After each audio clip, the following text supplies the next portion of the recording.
우리가 지금 삼설 강의에서 그 초반부 교육의 이해 부분 같은 경우에는 사실은 그 삼설 강의의 포인트는 빠른 진행입니다. 여기는 좀 빨리 진행을 할 거고, 아무래도 다른 부분들보다 좀 중요성이 좀 떨어지는 부분이기 때문에 강의 오늘 수업 마무리하시다 보면 포인트로 들어가는 부분이 지금 평생교육 쪽이랑 다문화교육 쪽 요쪽을 중점적으로 조금 더 볼 거고, 나머지는 좀 빨리 진행하는 느낌으로 진행을 할 거거든요. 그래서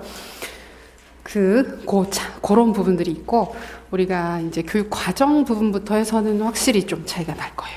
그래서 앞부분은 좀 유사하게 더 빨리 진행돼, 한국교육사 이런 건 진짜 더 빨리 지나가게 될 거고, 이제 그렇게 진행을 하게 될 거니까 참고하시면 좋겠습니다. 자, 그러면 48페이지 다문화 교육 보겠습니다. 논술에서 출제된 적은 없지만 언제 출제되어도 이상하지 않은 부분. 그래서 그래도 나름대로 우리가 뱅크스라고 하는 학자가 어느 정도는 틀을 잡아준 부분이기 때문에 뱅크스의 개념을 중심으로 보시되, 그래도 좀 실제적인 활용이나 적용 부분들이 얼마든지 연계가 될 수 있는 부분이라서 방심하지 마시고 두루두루 다 보시면 좋은 부분입니다. 자, 먼저 개념부터. 개념. 우리가 흔히 많이 알고 있는 게 자기 문화에 대한 정체성을 바탕으로 타 문화에 대해 개방적이고 이해적인 태도를 길러 미래 문화사회에 적응하게 만드는 교육이다. 그러니까 매번 말씀드리지만 다문화 교육 개념을 쓸 일이 크게 있지는 않을 거예요. 근데 이제 혹시나 쓰게 되었을 때 특히 조심하셔야 되는 거, 다문화 학생을 대상으로 하는 교육이다 라고 쓰시는 것만 경계하시면 됩니다. 그러니까 다문화 교육을 잘못 판단하게 되면 다문화 학생들을 대상으로 한다, 다문화 학생들에게 필요한 교육이다, 이런 식으로 접근하신 경우들이 있는데, 아니죠. 모든 학생들, 이미 우리가 다원주의적이고 다문화 사회 속에 살고 있기 때문에 그 모든 학생들에게 다 필요한 교육이다라는 관점으로 접근하시면 좋겠습니다. 그 다음에 그것 말고도 어떤 한 사회 내 동그라미 2번 존재하는 다른 집단의 문화에 대한 이해를 통해서 서로 공존하려는 태도를 습득하고, 이 과정에서 하위 집단들 사이의 형평성 문제에 관심을 가지게 된다. 그래서 결국 다문화 교육이라고 하는 것은 한 사회 내에 존재하게 되는 서로 다른 문화 집단들, 그런데 그 문화 집단들이 모두 다 똑같이 취급을 받거나 대우를 받지는 않죠. 그러면 그 문화 집단들 간 사이의 차이점들, 차등적인 대우, 이런 부분들을 좀 개선하기 위한 노력을 하는 영역이다 정도로 이해하시면 좋겠습니다. 그리고 여기 보면 다문화 교육 관련 개념이라고 해서 국제 이해 교육과 반편견 교육이 있습니다. 그러니까 요거는 개념 이해만 하시면 돼요. 다문화 교육이라는 개념이 나오기 전에 유사하게 활용되었었던 다른 개념들입니다. 그래서 먼저 국제 이해 교육 같은 경우에는 개념이 있듯이 2차 세계대전 이후 전쟁 방지, 국제 평화 유지를 위해서 도입된 개념이다. 그래서 그 국가 간 차이나 이런 부분들을 이해하기 위해서 이제 그 교육과정 내용이라든지 이런 부분들에 그 국가 이해를 도와줄 수 있는 여러 부분들을 넣어서 교육을 했었던 것들을 국제 이해 교육이라고 볼 수가 있겠습니다. 그러니까 그 서로 다른 문화적 이질성을 가진 국가들이나 문화가 공존해야 돼, 이런 부분들보다는, 공존한다라기보다는 저 사람들은 저래서 저러는구나, 저런 이유 때문에 저런 풍습이 있는 거구나, 이런 부분들을 서로 이해하기 위해서 교육이 많이 이루어졌었던 거죠. 그다음에 두 번째, 반편견 교육은 다문화뿐만이 아니라 여기 보면 성, 다문화, 인종, 민족, 장애, 사회계층, 종교 등에 상관없이 모든 사람들에 대해 편견을 갖지 않고 존중하고, 우리가 익숙하지 않은 것, 잘 모르는 대상들에 대해서는 거부감이나 편견을 가지게 되는 경우들이 많죠. 이제 그런 부분들을 이해시키는 것입니다. 그래서 이런 편견에 적극적으로 대응하는 능력을 길러주기 위한 교육이다. 그래서 보통 이런 반편견 교육은 여기 있는 것처럼 특정 주간에 일시적으로 또는 집중적으로 이루어지는 가능성이 높더라. 그래서 쌤들도 많이 해보셨을 거예요. 그죠? 학교 다니시면서 장애인 내 날 근처에는 장애인 주간 해서 체험 활동을 해본다든지, 그런 것들이 전형적인 반편견 교육이라고 볼 수 있습니다. 해보지 않으면 모르는 부분들이 분명히 있기 때문에 이런 부분들이 많이 시행되었었죠. 그래서 요게 서로 다른 차이를 가진 국가, 집단, 개인들을 이해하기 위한 그 다문화 교육 이전의 교육이라고 이해를 하시면 되겠습니다. 자, 그 다음에 다문화 교육의 목표, 도대체 다문화 교육은 무엇을 추구하는 것일까? 무엇을 위해서 다문화 교육을 실천하는 것일까? 뱅크스가 제안을 했습니다. 어찌되었건 현재 다문화 교육이라고 하면 뱅크스가 제안한 여러 개념들을 가장 일반적으로 여러 책들에서 많이 언급을 하고 있으니까 뱅크스 거 중심으로 봐두시는 게 좋아요. 첫 번째, 자기 이해, 심화, 추구. 심플하죠. 우리가 다문화 교육을 통해서 얻을 수 있는, 추구할 수 있는 교육적 목적 중에 하나는 우리가 내 문화를 제대로 이해하는 거에도 도움이 될 수 있더라. 외국에 나가보면 왜 우리 문화의 특성이라든지 이런 것들이 더 여실하게 느껴지는 부분들도 분명히 있죠. 두 번째, 주류 교육과정에 대안을 제시하는 것을 목표로 한다. 주류와 소수 교육과정과 학교 문화 간 차이를 줄이고자 노력하는 것이다. 자, 무슨 뜻이냐면 주류 교육과정은 다수를 위한 대부분의 경우 교육과정입니다. 한 국가나 사회에 더 많은 비중을 차지하는 사람들에게 맞춰져서 교육과정이 운영되고 있습니다. 근데 그게 꼭 절대적인 가치를 가지는 것은 아니다. 그거 외에 다른 교육과정도 충분히 교육적으로 의미를 가질 수 있다. 그래서 대안적인 교육과정을 추가적으로 제시하는 것을 목적으로 하는 거예요. 그래서 여러 가지 가능성들, 교육과정이 좀 더 열어보고자 하는 것이 다문화 교육의 목표라고 볼 수 있습니다. 세 번째 거 좋죠. 모든 학생들이 다문화 사회에서 요구되는 지식과 기능, 태도를 습득하는 것을 목표로 한다. 예를 들어서 미국을 예로 들어보면 주류 백인 학생들이 흑인 영어의 독특함과 풍부함을 배우고 흑인 학생들이 표준 영어를 말하고 쓸 수 있게끔 하는 거. 그러니까 여기서 주류 학생들이 소수자들의 문화를 배우기도 하고 소수 학생들이 주류 문화에 적응하기 위한 교육을 받기도 한다. 양쪽 다 중요하다라고 보는 겁니다. 그래서 여기서 포인트는 다문화 학생들만 동화가 되는 것이 아니라 다문화 학생이 아닌 보통 얘기하는 그 주류 문화 학생들도 다문화 상황에 익숙해지기 위한 교육을 받게 된다라고 하는 게 포인트가 됩니다. 그래서 모든 학생들이 지식, 기능, 태도를 습득한다.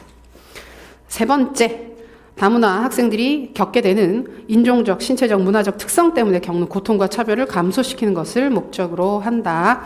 그렇죠. 이게 우리는 지금 현재 우리가 한국에 살고 있으면 주류니까 다수자이기 때문에 크게 느끼지 못하지만 우리가 소수자가 되는 다른 문화권에 가서 살게 되면 여러 가지로 고통을 많이 받을 겁니다. 그래서 최근에 더 그런 이슈들 많아지고 있죠. 해외에 아무 이유 없이 아시안들 같은 경우에 차별받고 폭행받고 이런 경우들이 많아서 이런 부분들 고통과 차별을 감소시키는 것을 목표로 한다. 기억해 두시고 여기까지가 메이저예요. 1, 2, 3, 4 여기까지를 주요하게 기억해 두시는 게 좋고 다섯 번째 학생들이 전 지구적인 테크놀로지 세계에서 알아가는 데 필요한 읽기 쓰기 수리적 능력을 습득하도록 돕는 것을 목표로 한다. 그러니까 결국은 이게 우리 한 국가 안에서만 다문화 능력을 습득하는 게 아니라 결국은 이제 국가 간 경계나 이런 부분들이 많이 이제 흐트러졌죠. 그래서 전 지구적인 맥락에서 더 잘 살아가고 적응하기 위한 기술이나 이런 부분들을 배워야 한다. 외국어 능력이라든지 아니면 뭐 이런 부분들도 추가적으로 포함될 수 있을 것입니다. 마지막, 자신들이 자신의 공동체에서 재구실을 하는 데 필요한 지식, 태도, 기능을 다양한 집단의 학생들이 습득하도록 도와주는 것이다. 그래서 모든 학생들이 한 집단 내에서, 내가 속해 있는 집단 내에서 제 역할을 할 수 있게끔 교육이 이루어져야 한다. 비슷비슷한 얘기들이에요. 근데 이제 앞에 나왔었던 거, 자기 이해, 심화, 교육과정에 대한 대안을 제시하는 거, 그다음에 모든 학생들이 관련되는 기술을 배워야 한다라고 하는 거, 고통과 차별을 감소시킨다. 이건 조금 특징적으로 분류가 될 수 있는 사항들이기 때문에 앞에 네 가지는 목표로서 딱 구분해서 기억해 두시면 좋겠습니다. 지난번에 이것도 저희 1회차 모의고사 봤었을 때 답이 되게 퍼져서 나왔었죠. 목표 쓰라고 했는데 개념 쓰신 경우도, 목표 쓰라고 했는데 개념 쓰신 경우들이 굉장히 많았었는데 유사한 측면이 있긴 하지만 조금 구분해서 봐두시면 좋겠습니다. 그 다음에 목표보다는 영역이 조금 더 중요하죠. 그래서 다문화 교육의 영역. 그리고 여기도 많이 나오는 질문이 도대체 영역이 뭐냐. 다문화 교육의 영역이라고 하는데 이걸 가르친다는 얘기냐, 물어본다는 얘기냐 라고 하시게 되는데 다문화 교육에서 주로 다루는 사항들, 다문화 교육은 어떤 부분들에 관심을 갖고 어떤 활동들을 하느냐, 영역이 도메인이라고도 볼 수 있고 필드라고 볼 수도 있긴 한데 다루는 사항들, 항목들이라고 이해를 하시면 되겠습니다. 첫 번째, 내용 통합. 자, 이것도 명칭만 기억하시는 경우 내용 설명을 자의적으로 지어서 쓰시는 경우들이 있어요. 그래서 맞으면 좋은데 틀린 경우들도 많아요, 생각보다. 그래서 세부 내용을 좀 정확하게 기억해 두시면 좋겠습니다. 먼저 내용 통합은, 그러니까 이걸 잘못 이해하시면 내용 통합이니까 교과 간 통합 교육과정 운영해야 돼, 이렇게 접근하시는 경우들도 있어요. 그런 거 아니에요. 그런 거 아니죠. 내용 통합은 사회 다양한 집단과 구성원들의 역사, 문화, 가치에 관련된 내용을 교육과정에 반영할 필요가 있다. 즉 다양한 문화와 관련된 교육과정을 편성을 해라. 주류 문화와 관련된 내용만 넣는 것이 아니라 비주류 문화에 해당하는 사항들도 통합적으로 교과 내용 안에 포함시켰으면 좋겠다. 그래서 니은에 보시면 다양한 문화 콘텐츠를 사용해서 다양한 문화 콘텐츠가 포인트가 아니라 문화적 다양성을 통합적으로 활용해서 제시를 해야 된다. 여러 문화를 교육과정 안에 포함시켜서 제공을 하라는 것입니다.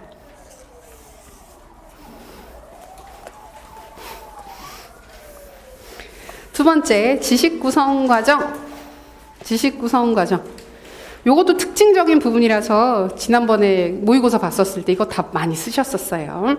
자, 지식 구성 과정. 암묵적, 문화적 관점이나 편견들이 지식 구성 과정에 영향을 미친다는 사실을 이해시키고, 자, 지식에 대한 비판적 해석 능력을 개발하는 것과 관련된다. 포인트, 지식에 대한 비판적 해석 능력 개발. 다문화 교육은 기본적으로 문화다원주의적 입장에서 접근하는 경우들이 많이 있습니다. 그래서 주류, 소수, 다수, 소수가 있었을 때 일반적으로는 다수가 맞고 소수는 틀린 거고 이런 관점을 가지게 되는데 이 다문화 교육에서는 그렇지 않다. 왜 많은 사람들이 포함되어 있다고 그게 더 옳은 것이냐? 그건 아닐 수 있다. 그래서 보시면 지식은 중립적이지 않다. 한 사회 내 권력 관계를 반영해서 구성되는 것이다. 그러니까 우리나라에서 가르치는 교육 과정은 우리나라 상황에 맞는 우리나라의 교육적 특성이나 사회문화적 특성에 맞는 교육 과정들이 반영되어 있는 것이지 우리나라에서 가르치는 교과 내용 중 일부를 다른 나라에서 가르치지 않는다고 해서 그 나라가 열등한 교육 과정을 가지는 것은 아니라는 겁니다.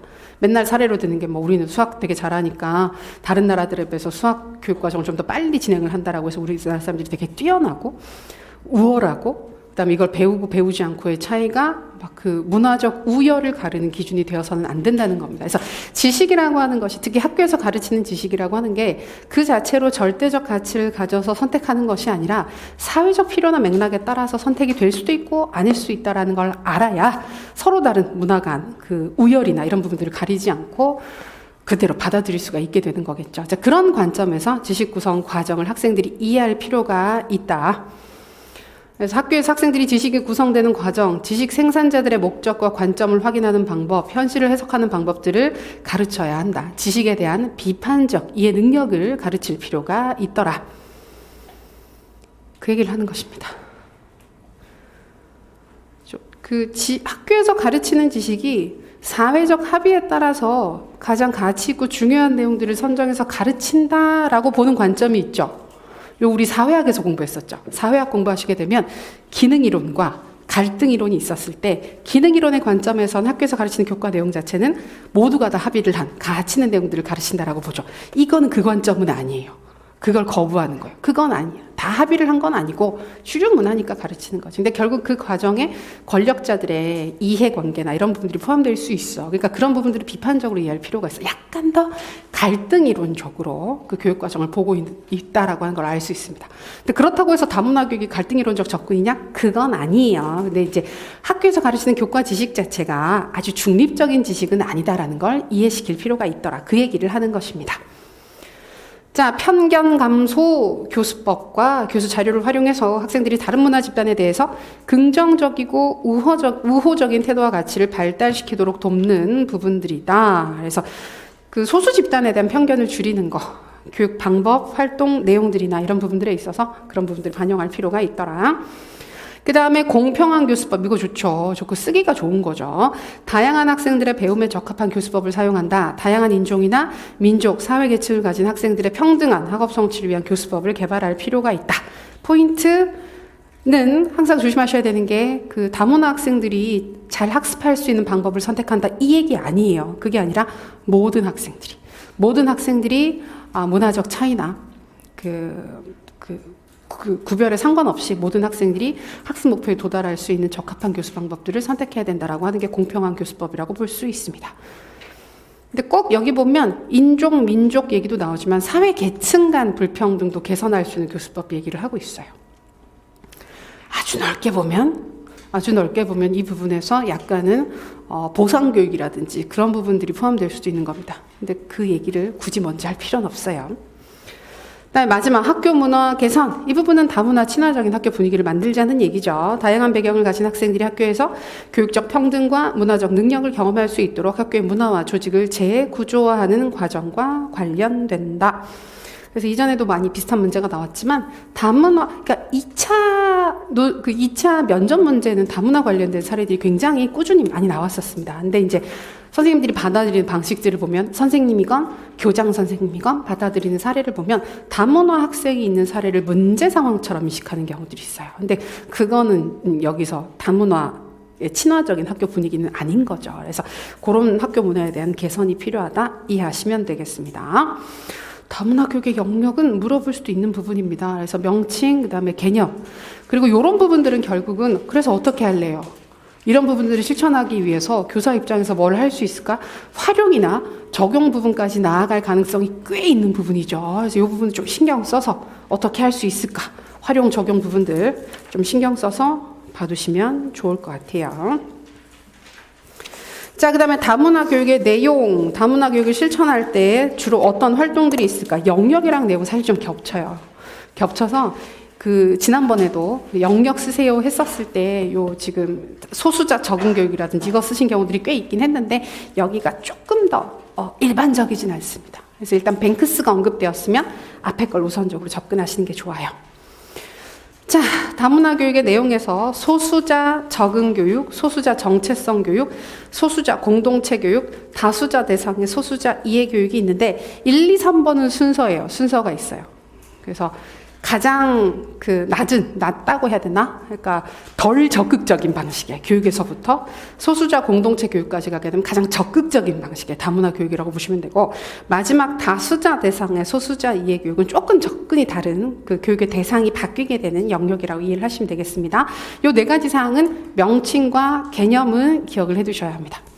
소수자 적응 교육 심플하죠. 주류 사회가 새로운 이주자를 받아들이는 첫 단계에서 사회 통합을 위해 보통 많이 했었던 교육입니다. 동화주의자의 관점에서 주류 사회로 동화를 초점을 맞추는 것입니다. 그래서 소수자가, 그러니까 내가 이민을 갔어요. 뭐 캐나다로 이민을 갔어요. 다른 나라로 이민을 갔어요. 그럼 그 주류 사회에 적응하기 위해서 그 나라 문화나 언어를 배우는 게 소수자 적응 교육이라고 볼 수 있습니다. 두 번째, 소수자 정체성 교육, 다문화주의자들의 관점에 기초를 한다. 자, 이거는 동화주의자는 아닌 거예요. 완전히 동화주의자는 아니고 그 주류 문화 안에 존재하고 있는 소수자들이 자신의 정체성을 잃지 않기 위한 교육을 실시하는 것입니다.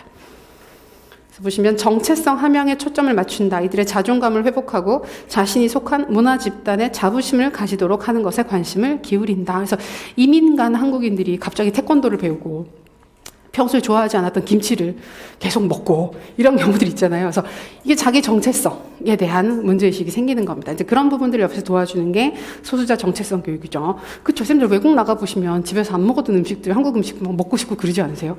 먹지도 않았는데 가서 막 먹으면 라면 먹으면서 눈물이 뚝뚝 흐르고 뭐 햇반을 그쵸 돌릴 수도 없어가지고 그 딱딱한 걸 씹으면서도 이렇게 하게 되는 게 참 재밌는 것 같아요. 집에 오면 안 먹는데.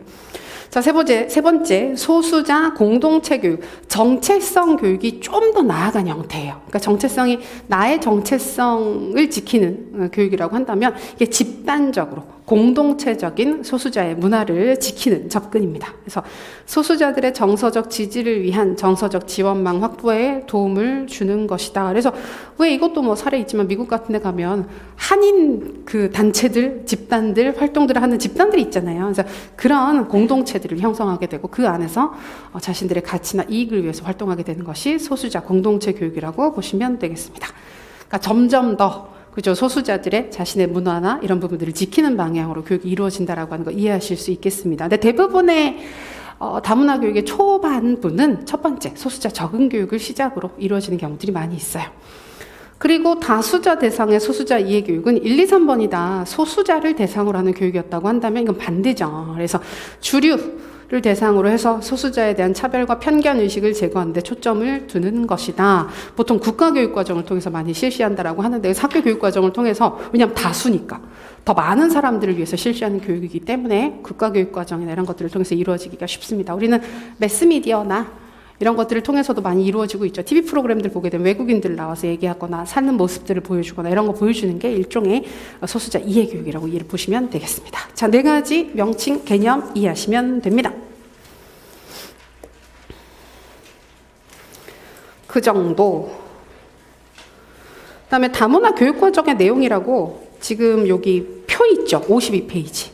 여기는 비슷한 내용이 계속 반복되네 라고 느끼실 수도 있지만 요거는 다문화 교육 과정의 내용이에요. 보시면 말장난 같죠.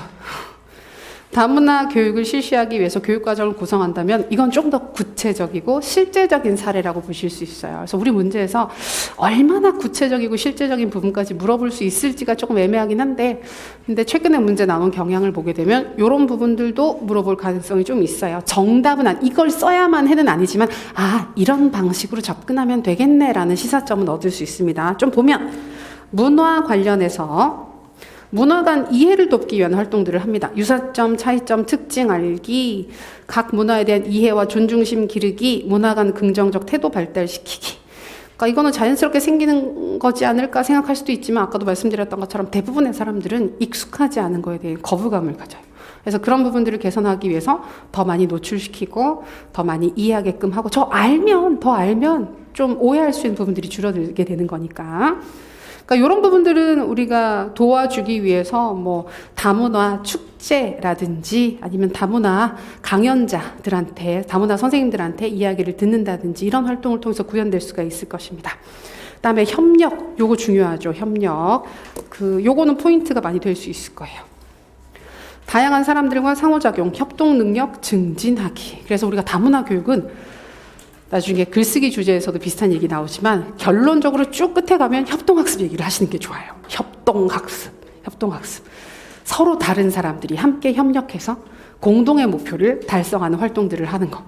그러니까 협동학습은 우리가 학업적인 측면에 있어서도 도움이 되는 건 분명히 맞지만 그 과정에서 좀 스스로 성장할 수 있고 서로 그러니까 사회적인 역량을 많이 증진시키고 더 많이 좋은 관계 형성하는 데 도움이 많이 되잖아요. 근데 다문화 학생들, 그러니까 서로 다른 문화를 가진 이질적인 문화 집단의 학생들이 함께 공동의 목표를 위해서 학습을 한다. 굉장히 좋은 사례이기 때문에 여기서 협력 활동들, 상호작용, 협동 능력 증진하기 어떤 방법으로?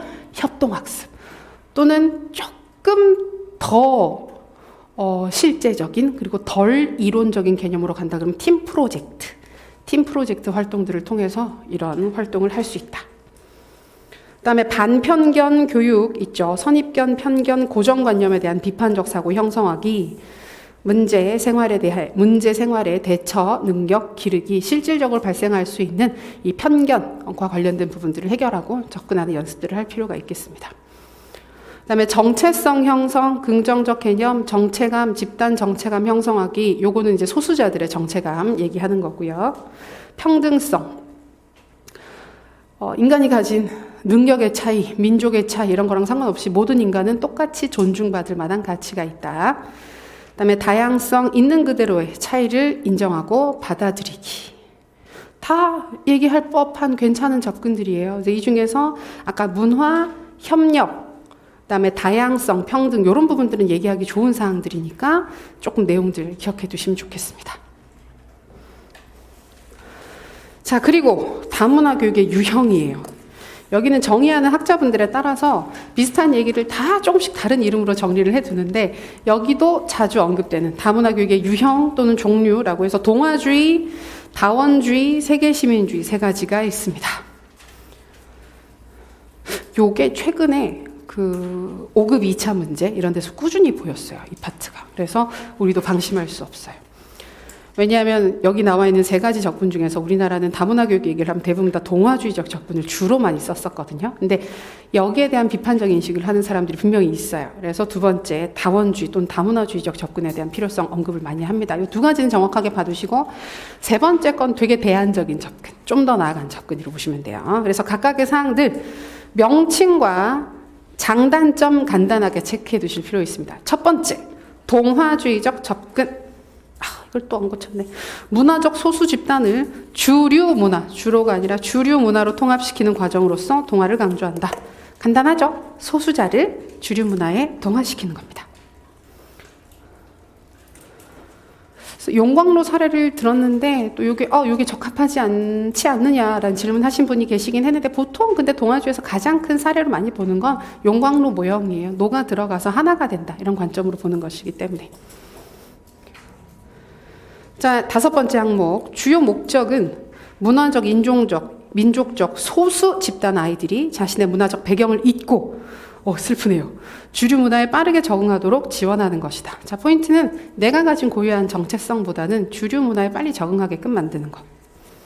그래서 다문화 학생들에게 주류 문화를 보상해주는 프로그램을 제공해 줄 것을 강조한다. 자, 포인트입니다. 보상교육 프로그램들을 주로 많이 제공합니다. 우리가 외국에 가면 또는 외국인들이 우리나라에 와서 학교를 다닌다 그러면 제일 문제가 한국말을 잘 못한다. 그래서 수업을 잘 이해를 못하겠다. 그럼 한국말부터 가르쳐야 되겠죠. 추가적으로 더 많이 가르쳐야 할 겁니다. 이게 보상교육 프로그램의 사례가 될 수 있습니다. 그다음에 이 동아주의적 접근의 그 장단점을 간단하게 우리가 생각을 해보면 명확하게 서술은 안 돼 있지만 장점은 뭘까요? 장점. 빠른 적응, 다문화 교육을 실천함에 있어서 소수자들이 주류 문화에 빠르게 적응할 수 있다라고 하는 걸 큰 장점으로 제시할 수 있을 거예요. 단점은 뭘까요? 고유한 정체성을 잃어버릴 수 있다라는 걸 단점으로 언급할 수 있을 것입니다. 근데 이게 되게 옛날부터 일반적인 접근 방법이었어요. 옛날부터 많이 써왔었던. 근데 여기 맨 마지막 문장 보시면 독일이나 영국, 프랑스 등과 같은 유럽 주요 국가들의 지도자들이 자국에서의 다문화 정책이 실패했음을 선언하게 되면서 동아주의 접근이 다시 전 세계적으로 주목받고 있다. 자, 이 말에서 우리가 유추할 수 있는 건 주요 유럽 국가들이 동아주의적 접근을 안 했다는 거예요. 다문화주의적 접근을 취했었어요. 그래서 고유한 문화를 인정해주면서 서로 다른 공존하는 문화를 만들려고 했는데 잘 되지 않았다. 갈등이 더 심해지고 각종 테러라든지 이런 부분들이 발생하게 되면서 잘못된 것 같아. 옛날에 했었던 동아주의적 접근이 더 안전한 것 같아. 사회적으로 봤을 때 더 안전한 접근인 것 같아. 라는 주장이 다시 나오고 있어요. 그래서 원래 동아주의는 되게 옛날 정책, 낡았어. 이거 말고 다문화주의적인 게 훨씬 더 좋아. 라는 게 최근의 의견이었는데 다시 돌아가고 있다. 이렇게 이해를 하시면 되겠습니다. 그러니까 우리나라는 동아주의적 정책을 훨씬 더 많이 해요. 많이 하는데 이제 그 부분에 대해서 좀 문제가 있지 않아? 라는 그 인식이 생기는 상황 정도라고 보시면 되겠습니다. 자, 2번째 그러면 다원주의적 접근, 다문화주의적 접근. 엄정하게 보면 두 가지를 구분하기도 해요. 근데 우리 수준에서는 유사한 개념이기 때문에 유사하게 보셔도 됩니다.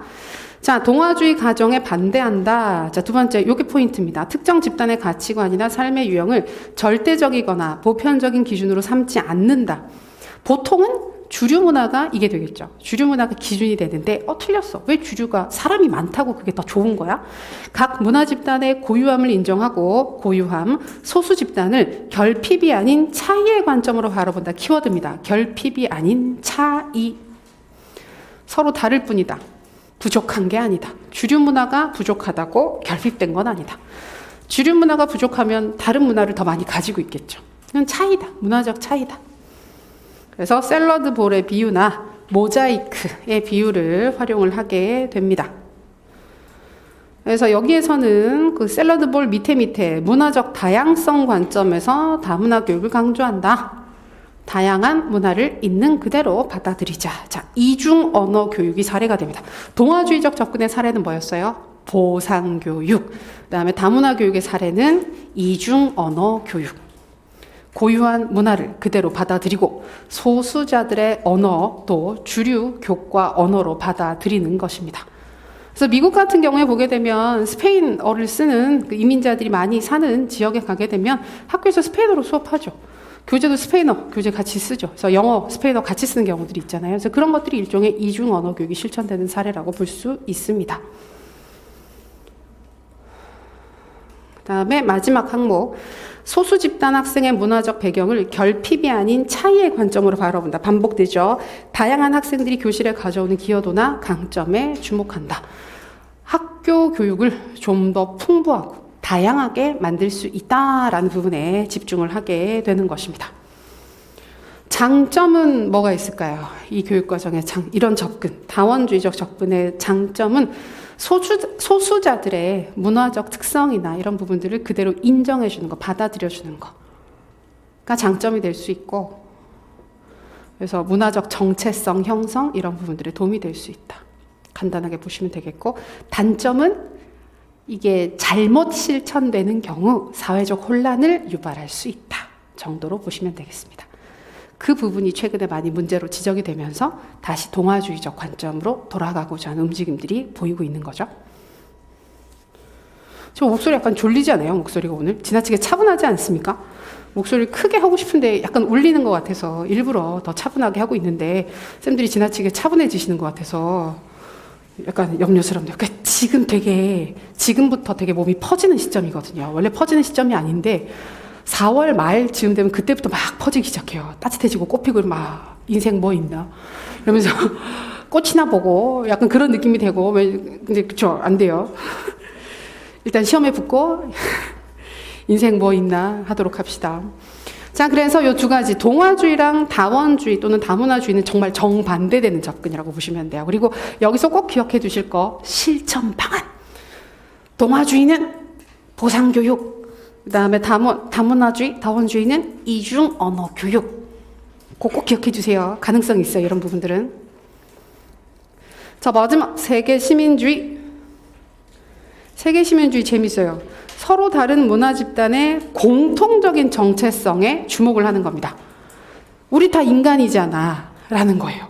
우리가 아무리 달라도 개랑 고양이가 우리랑 다른 것보다는 우리가 훨씬 더 비슷하지 않아?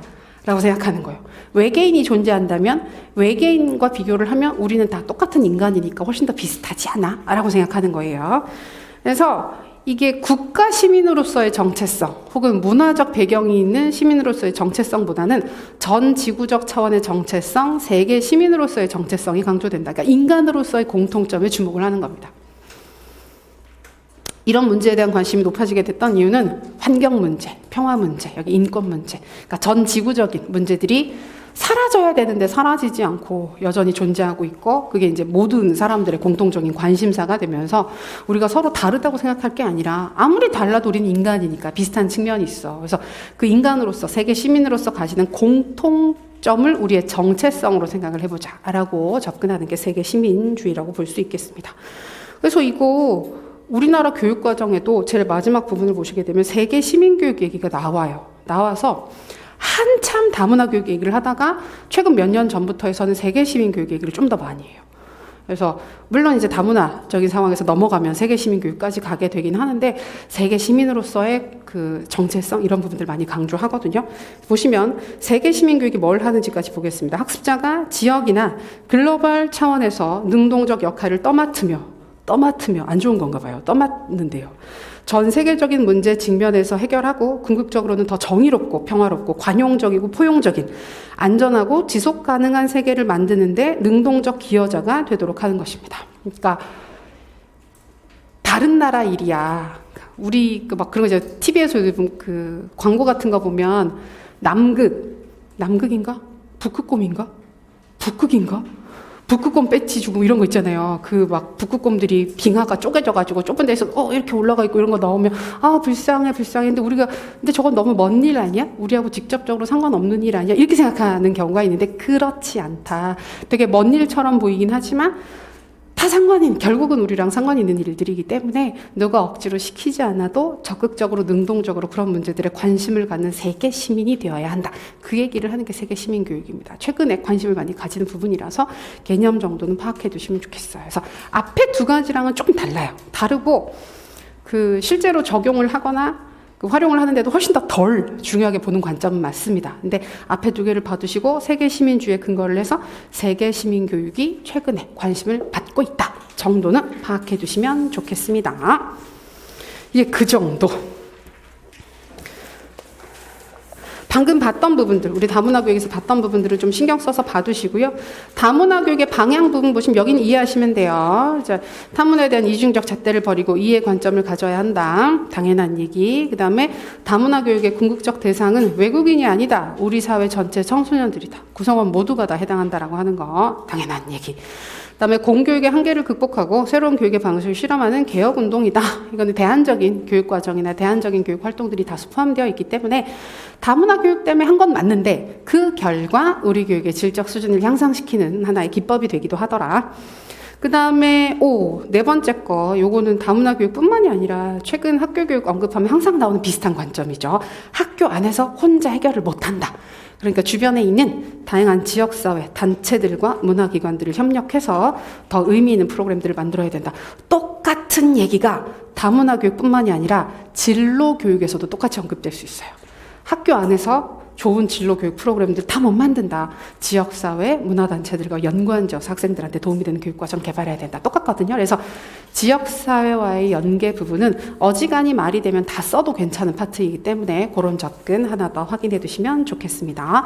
다문화 교육은 개념 부분, 그 다음에 특히 목표 부분, 특히 영역 부분, 그 다음에 유형에서 동화주의, 다원주의 두 가지 신경 써서 잘 봐두시면 좋겠습니다. 추가적으로 교사들이 뭘 할 수 있을까? 다문화 교육을 실천하기 위해서 교사들이 뭘 할 수 있을까? 우리 교재 없어요. 교재에 빠진 부분이긴 한데 간단하게 추가적으로 봐두면 다문화 교육에 대한 지식이나 태도나 기능을 교사 자체가 습득할 수는 있어야 돼요. 그렇겠죠? 교사가 알아야 뭘 할 수 있으니까. 그 다음에 두 번째 항목 보시게 되면 수업 시간에 쓰는 교과서나 자료들의 인종 또는 문화 차별적 요소가 있는지를 발견하고 개선할 필요는 있을 것입니다. 뻔한 얘기들. 그 다음에 수업을 진행을 할 때 다문화 학생들이 만든 자료 또는 다문화 학생들의 관점, 그러니까 소수자들의 입장인 거죠. 소수자들의 관점이나 소수자들의 입장으로 바라보는 자료들, 이런 부분들에 관심을 가지고 적극적으로 반영해 줄 필요가 있더라. 그 다음에 네 번째 부분 보시면 다문화 학생들한테 긍정적인 기대를 표현하는 것이 도움이 되더라. 이거는 뭐에 근거해서? 상징적 상호작용 이론에 근거해서. 이전에 공부했었죠. 상징적 상호작용 이론이 뭡니까? 우리가 자아를 형성할 때 혼자 자아가 형성이 된다? 아니다. 주변에 있는 의미 있는 타인들이 나를 어떻게 바라보느냐에 따라서 자아가 달라지게 되는 거죠. 그래서 보통은 우리가 다문화 학생들을 바라볼 때 부족할 것 같다고 생각하는 거예요. 언어나 문화적 차이로 인해서 적응하는데 어렵겠지라고 생각하는데 그것 자체가 오히려 그 학생들의 성취를 낮추는 주의가 산만해서 자꾸 바깥에서 소리가 들리면 자꾸 듣고 싶어요. 듣고 있어요.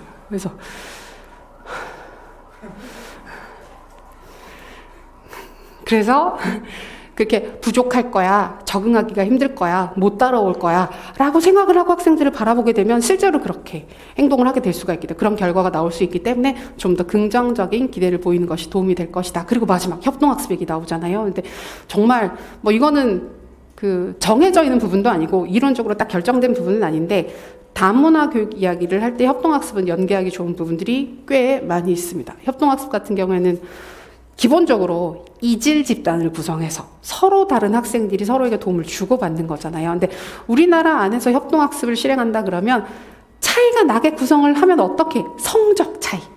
성적 차이가 나고 그다음에 성별 차이 정도. 그 다음에 이건 좀 미묘한 문제인데 학생이 그 위치에 있는 사회적 지위에 따라서도 분류를 할 수 있어요. 근데 약간 이건 어렵죠. 이건 최근에 그 조사도 사실은 못하게 돼 있는 부분이에요. 옛날에는 그 학기 초에 SES 조사라고 해서 그 사회 경제적 지위 조사라고 해서 니네 집에 너 집 그런 거 물어봤어요. 집 자가야, 전세야, 월세야. 진짜 실제로 그런 것들을 초등학교 때 다 조사했었어요. 그러면 엄마한테 엄마 우리 전세야? 우리 자가야? 물어보면 부모님들이 이제 거기에 대해서 어디까지 오픈을 해야 될까? 진짜 실제로 얘기를 해야 될까? 근데 부모님 학력은 어떻게 돼? 초졸이야, 중졸이야, 고졸 이런 거 정말 다 물어봤었어요. 근데 그런 걸 가지고 지도를 하면 학생 이해에 도움이 되는 부분들은 있긴 하지만 지금은 하지 않죠. 인권적인 부분이 훨씬 더 문제가 되기 때문에. 그래서 이제 그런 걸 다 제외하고 본다 그러면 성적이랑 성별 이 정도 차이밖에 없어요. 그런데 이게 문화적 다양성까지 포함된다 그러면 훨씬 더 배경이 다양한 학생들이 섞여서 서로에게 더 많은 도움을 줄 수가 있는 거죠. 그래서 어떻게 보면 지금까지 봤었던 다른 다문화 교육의 실천 방안들은 이거 우리가 좀 더 해결하기 위해서 어떻게 하면 좋을까 이런 접근이었다고 한다면 협동학습을 쓰는 건 그걸 통해서 약간 시너지 효과? 더 좋은 결과를 얻을 수 있는 장면으로 이어지는 포인트가 있어요. 그래서 협동학습은 그 이질 집단이라는 포인트를 중심으로 체크를 해두시면 괜찮은 접근이 될 것입니다. 요 정도 추가로 받으세요. 키워드는 교사의 적절한 지식 태도 기능, 그다음에 여기는 인종 대신에 문화 차별적 요소 개선, 그다음에 다문화 학생에 대한 관심, 긍정적 기대, 협동학습을 키워드로 정리를 해두시면 되겠습니다.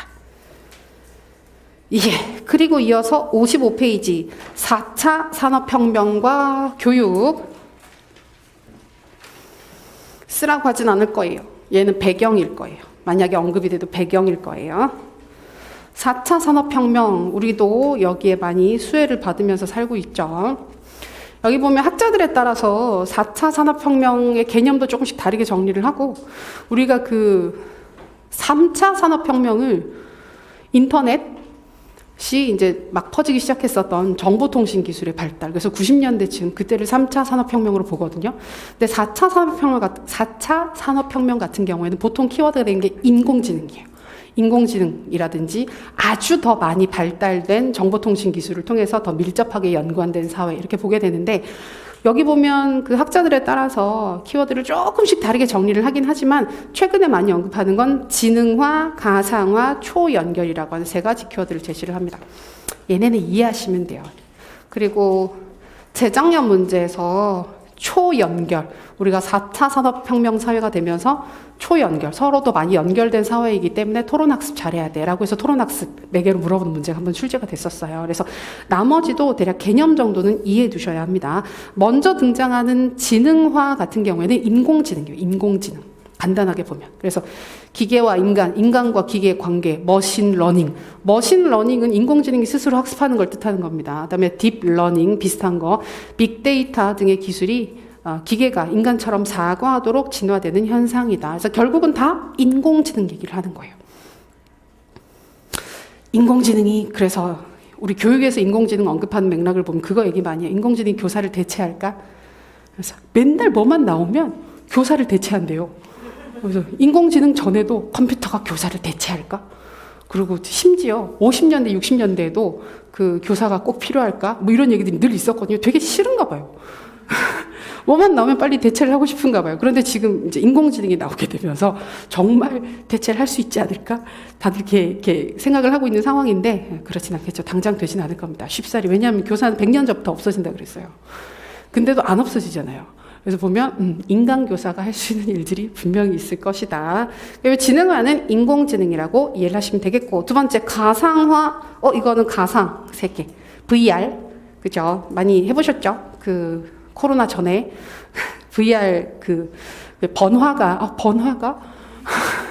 뭐라고 하지? 저번에 시내라고 했다가 되게 옛날 사람 같은 느낌이었는데, 번화가에 나가면 왜 VR 방 같은 거 있어서 왜 이렇게 체험도 다양하게 하고 그러셨잖아요. 정말 진짜 같죠. 약간 진짜 같진 않죠. 가짜 같긴 한데 그래도 좀 신기한데 이런 느낌이 있죠. 요 가상현실이 많이 발달되게 되면서 최근에 지금 우리가 원격 수업이 올해 진행이 된다 그러면 이쪽으로도 아마 관심을 가지긴 할 거예요.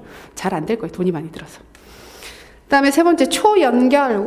인간과 인간의 관계가 연결되는 사회. 옛날엔 연결이 안 된다? 옛날에도 연결됐어요. 연결됐는데 최근엔 기술을 매개로 해서 더 빨리, 더 많이, 그다음에 더 멀리 있는 사람들과도 쉽게 연결을 할 수 있습니다. 쌤들 SNS 다들 하시죠? 네. 안 하셔도 되고 막 아이디 막 알려주세요 이거 절대 아니죠, 그죠? 그게 아니라 되게 요새 하는 다양한 SNS들 같은 경우에는 주변에 아는 사람들을 연결해 주는 부분들도 있고, 그다음에 정말 모르는 사람들을 되게 관심사를 중심으로 정말 전 세계 어디에 있는 사람이건 간에 서로 막 다 연결돼서 그 활동들을 할 수 있잖아요. 그런 걸 얘기를 하는 거예요. 그래서 4차 산업혁명 시대는 이런 측면들을 보이게 된다. 그래서 지능정부 사회 얘기를 하고 있어요. 지능정부 사회. 그리고 요 4차 산업혁명이 인기를 끌기 시작했던 포인트는 그거죠. 우리나라에서 특히 관심을 많이 가지기 시작했던 건 그거, 알파고. 그때 확 붐이 일었었죠. 그러면서 그 시점에 세계 경제 포럼에서 이제 4차 산업혁명 시대인데 이 시대에는 어떤 능력들이 필요로 할까? 어떤 역량을 우리가 가지고 있어야 할까? 그래서 몇 가지를 제시를 합니다. 10가지. 비판적 사고 문제 해결 능력, 창의성, 의사소통 능력, 협력, 도전정신, 주도성, 적응력, 리더십, 과학 및 문화에 대한 지식, 문해, 수해, 과학, 문해 등등 다양한 부분들에 대한 지식이 필요하다. 여기 문해라고 하는 것은 리터러시를 뜻하는 거예요. 해독 능력, 해득 능력이라고 볼 수 있는 것들. 그래서 뻔한 얘기들을 하고 있는데 여기서 얘기했었던 핵심 역량이나 기술들이 우리 2015 개정교육과정에서 추구하게 되는 인재상의 역량과 거의 일치를 해요. 거의 일치를 해서 그때도 한번 말씀드렸었지만 우리나라 교육부에서 광고도 하고 그랬어요. 그 신문 일면에다가 똑같습니다. 이러면서 우리가 추구하는 인재상과 세계경제포럼이 얘기하는 인재상이 너무 비슷해서 우리 교육과정 잘 만들었다.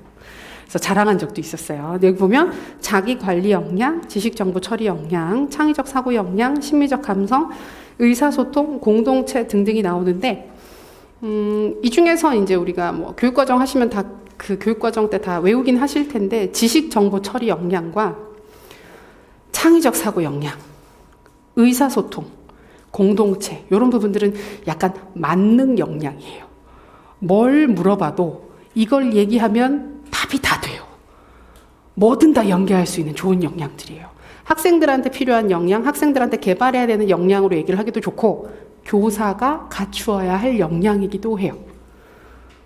미래 인재를 육성하기 위해서 교사는 어떤 역량이 필요할까? 얘기를 해도 여기 있는 것들 똑같이 얘기해도 괜찮거든요. 그래서 방금 언급했었던 사항들은 조금 관심 있게 봐두시면 좋겠습니다. 이 문제를 통해서도 이런 부분들은 연습을 다수 하실 거예요. 그리고 다음 페이지 4차 산업혁명 때문에 학교 체제가 변할까? 변할 거라는 얘기들이 좀 있습니다. 근데 이거는 그렇게까지 빨리는 안 될 것 같고 그러니까 학교가 그 외국 사례를 보게 되면 그건 있어요. 기본적인 수업은 다 온라인으로 하고 한 번씩 만나서 서로 추가적인 활동을 하는 사례들은 꽤 있거든요.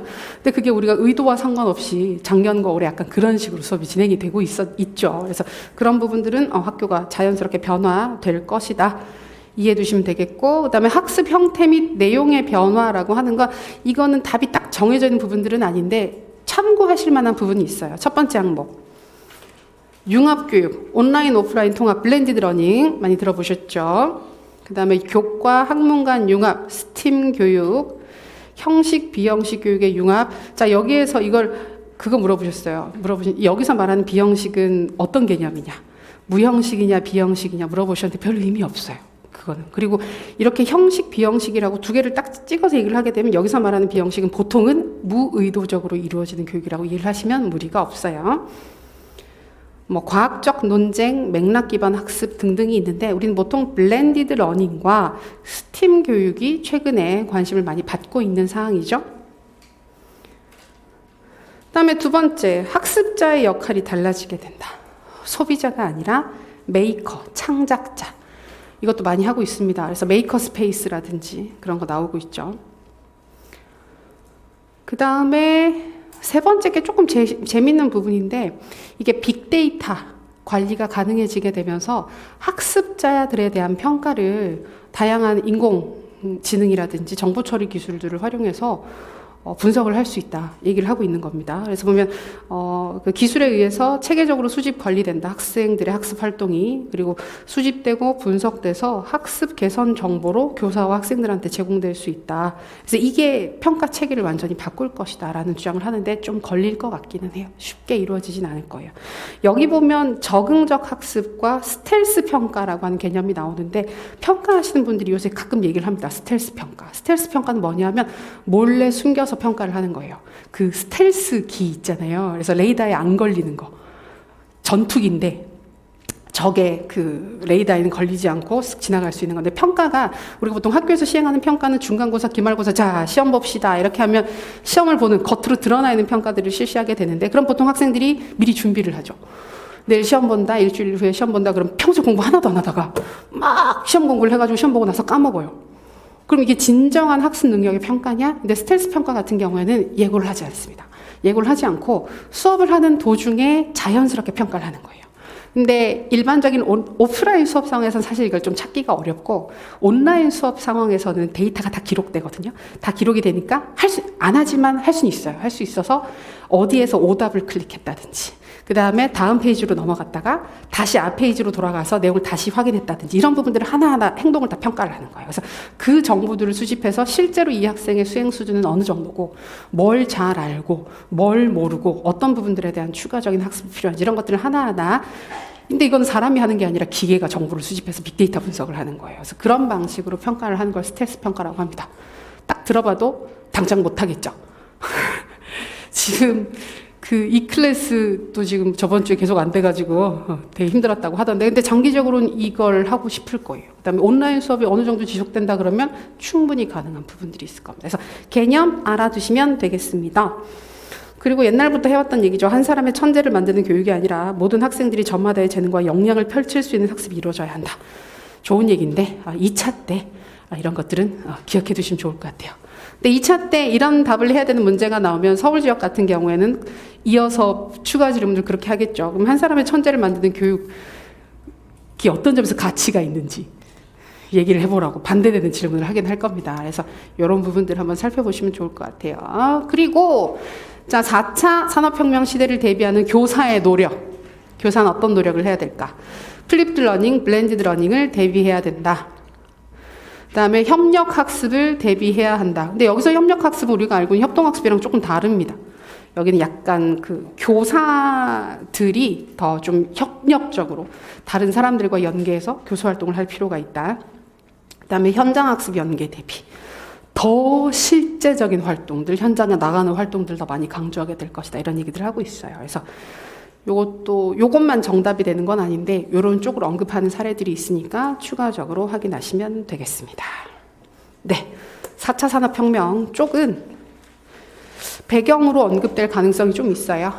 그리고 우리의 의도와 상관없이 최근에 많이 쓰고 있는 온라인 수업 확장 때문에 같이 연계해서 보시면 되겠습니다. 자, 이어서 자유교육은 논술 기출이거든요. 논술 기출이라서 혹시나 해서 보는 겁니다. 개념 간단히 봐두시면 돼요. 여기 보면 자유교육은 결국 자유인을 위한 교육이다 라고 보시면 되는데, 여기 간단하게 정리를 하면 4번, 최근의 자유교육은 전문적 능력이나 기술을 익혀서 특정한 직업 부분에 종사할 것을 전제로 하는 전문 교육이나 기술 교육과 다르다. 구별되는 활동이다. 그러니까 되게 실용성을 추구하는 교육과는 다르다. 사회적 유용성에 관계없이 인간의 마음이 자유롭게 활동하는 상태에서 이루어지는 교육을 말하고, 그다음에 스스로 생각하고 판단할 수 있는 자유인이 되기 위해서 필요한 교육을 자유교육이라고 하더라 정도로 이해해 두시면 되겠습니다. 그 정도 봐두시면 돼요. 끝. 다음 페이지에 뭐 사고와 행동 필요한 거 있죠? 읽어보시면 돼요.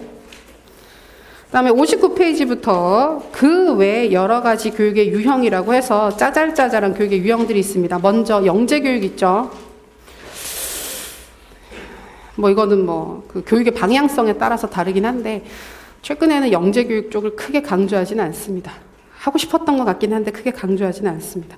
필요성 부분 간단하게 읽어보시고, 영재성이 무엇인지, 제가 맨날 그 우스갯소리처럼 얘기를 하는 게, 영재교육은 보통은 좀 더 어렸을 때 보통 많이 하고, 중학교, 고등학교에선 영재를 찾아봤자 좀 늦지 않았나 라고 얘기를 하는데, 늦은 건 없죠. 늦은 건 없는데 잘 안 하기는 안 해요. 근데 많이 하기는 해요. 최근에 학교 교육과정들을 보게 되면 뭐 과학 영재라든지 그런 추가적인 활동들 되게 많이 있죠. 그래서 그냥 여기는 좀 가벼운 마음으로 읽어보시면 되겠습니다. 가장 중요한 파트를 굳이 찍어보자면 필요성 파트. 영재교육을 왜 해야 될까?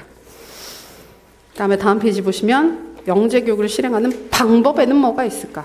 방법. 풍부화, 가속화. 풍부화는 정규교육과정 속도대로 나가는 거예요. 정규교육과정 속도대로 나가는데, 그걸 좀 더 풍부하게 만들어주기 위해서 추가적인 교육과정을 더 제공하는 거. 가속화는 빨리 돌려버리는 거예요. 빨리. 이 중에서 최근 교육에서는 뭘 더 할까요? 풍부화. 대부분의 경우 가속화는 실패한다 라고 봅니다. 그런 경우 있잖아요. 뭐 10살인데 대학교에 입학했다, 12살인데 대학에 입학했다. 별로 좋지 않은 교육 방법으로 보통 많이 얘기를 합니다. 똑같이 과정을 밟아가되 해당 교육과정을 훨씬 더 풍부하게 추가적으로, 그래서 학교 외 다른 부분들에서 추가적인 활동을 제공해 주는 걸 훨씬 더 바람직한 방법으로 보고, 최근에 보통 그런 방식으로 많이 이루어지고 있죠. 그 정도 파악하시면 됩니다. 그리고 홀리스틱 교육 개념이 있는데, 여기도 출제 가능성이 높진 않아요. 혹시나 해서 보는 거, 개념 정도. 홀리스틱 교육은 홀리즘이라는 개념에서 나온 개념입니다. 자, 홀리스틱 교육의 개념, 인간의 신체적, 정서적, 여기까지 가면 그거 같은데? 전인교육 같은데? 라는 생각이 들잖아요. 근데 신체, 정서, 심리, 도덕, 영성, 이라고 해서 영혼까지 가는 겁니다. 종교, 영혼 여기까지 가는 거예요. 좀 많은데? 라는 느낌이죠. 그러니까 아주 종합적인 모든 부분들의 성장이긴 한데 전인교육보다 좀 더 우리가 보통 교육에서 얘기를 하지 않는 약간은 신비주의적인 측면까지도 건드리는 게 홀리즘입니다. 충분히 발달한 인간을 목표로 하는 교육이다. 전인교육이랑 비슷한데 영성적인 측면, 종교적인 측면 이런 부분까지 얘기를 하는 거구나. 그다음에 이걸 하는 이유는 개인의 의미 충족, 여기 중간에 그게 빠지는 게 좋겠죠? 그 쉼표가 빠지는 게 좋아요. 개인의 의미 충족. 그러니까 자아 실현을 완전하게 하겠다. 평생 학습에 대한 사랑? 이상한 표현이죠. 근데 이렇게 써요. 그다음에 타인과 자연 세계에 대한 연계 개발. 자, 홀리스틱 교육에서 되게 큰 특징 중에 하나가 자연, 환경, 지구 이런 부분들에 대한 관심이 꽤 높습니다. 다른 데서 잘 안 나오는 개념이에요. 왜냐하면 홀리즘이라는 개념 자체가 생명의 전체적인 조화의 상태를 강조하는 이론이다. 인간 생명, 우주까지 나왔어요, 이제. 우주와 마음과 몸의 전 연관적 존재성이 있음을 강조하는 이론이다. 그래서 들으면 되게 그럴듯한 얘기입니다. 왜 그거 있잖아요. 동양 철학도 인간의 몸은 하나의 작은 우주로서 막 얘기를 하는 거죠. 진짜 그런 거죠. 그래서 모든 게 다 연결되어 있고 우리 지구의 한 구성원이고 우주의 한 연결된 부속품 존재로서 모든 것들이 연관되어 있다. 이런 부분들을 강조합니다.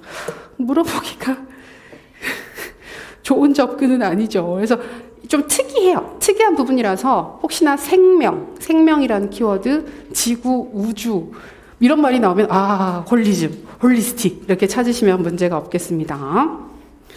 그다음에 홀리스틱 교육의 강조점, 그다음에 홀리스틱 교육 과정의 특성이라고 해서 진짜 혹시나 해서 간단하게 보는 부분들인데 홀리스틱 교육의 강조점 부분 보시면 개개인의 지성, 정서, 사회, 신체, 예술, 창의, 영혼의 잠재성을 성장시킨다. 그러니까 인간의 잠재성이 그냥 잠재성이 아니라 우리가 보통 얘기를 하지 않는 영혼까지도 언급을 하는 거. 그래서 이쪽은 종교 교육도 좀 연계해서 얘기하는 경우들이 있어요. 그다음에 리을 보세요. 균형, 포괄, 연계를 강조한다. 어느 한쪽에 치우치지 않게끔. 그다음에 6번 교육과정의 특징, 아동에 타고난 선성을 소중히 하고 조장해야 된다. 인간은 태어날 때 선하게 태어났다. 그다음에 디귿 보세요. 비폭력, 평화를 위한 갈망을 불어넣어주기 위해서 지역사회와 자연세계의 연계를 장려한다. 그러니까 이거 환경교육이나 이쪽이 아주 더 많이 나아가게 되면 홀리스틱 교육이랑 이어지는 경우들이 있어요. 그래서 그러니까 비폭력이라 그렇게 되면 그 사람들 사이의 비폭력만 얘기를 하는 게 아니라 자연에 대해서 인간이 아닌 다른 자연세계, 동물, 식물, 모든 자연계에 있는 것들에 대해서 폭력적이어서는 안 된다는 얘기까지 하는 거거든요. 그래서 그런 부분들은 정말 다른 교육에서 언급을 안 하죠. 그래서 홀리스틱 교육 찾기 편하실 겁니다. 그 정도예요. 그래서 물어볼 가능성이 높지는 않은데 개념은 이런 식으로 정리할 수 있다고 간단히 봐두시면 되겠습니다. 여기까지 하시고 잠깐 쉬셨다가 확인을 할게요.